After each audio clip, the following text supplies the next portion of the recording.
আচ্ছা, কক্সবাজার মানে কি শুধু সমুদ্রের গর্জন আর সি ফুড? নো, একদমই না। সন্ধ্যার পরে কক্সবাজারের অলমোস্ট সবগুলো বিচে বিভিন্ন রকম মুখরোচক খাবার এবং সি ফুড দেখা যায়।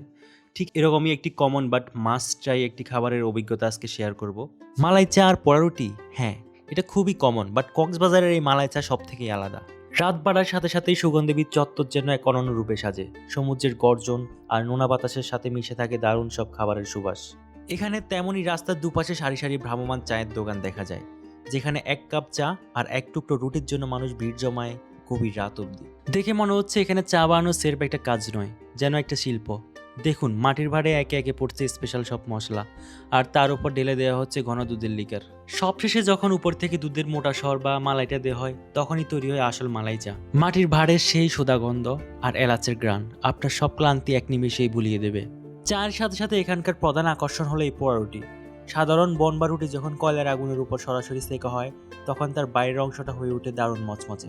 আগুনের আঁচে পোড়ানো এই রুটির একটা আলাদা মিঠু স্বাদ আছে, যা অন্য কোথাও খুঁজে পাওয়া ভার। ভিতরের দিকটা তুলতুলে নরম আর বাইরে পোড়া পোড়া ভাব, সত্যি জিভে জল আসার মতো। বাই দ্য ওয়ে, এই মালাই চায়ের দাম কিন্তু খুব একটা বেশি না। নর্মালটা 30 টাকা আর স্পেশালটা 50 টাকা, আর পোড়া রুটি 30 টাকা।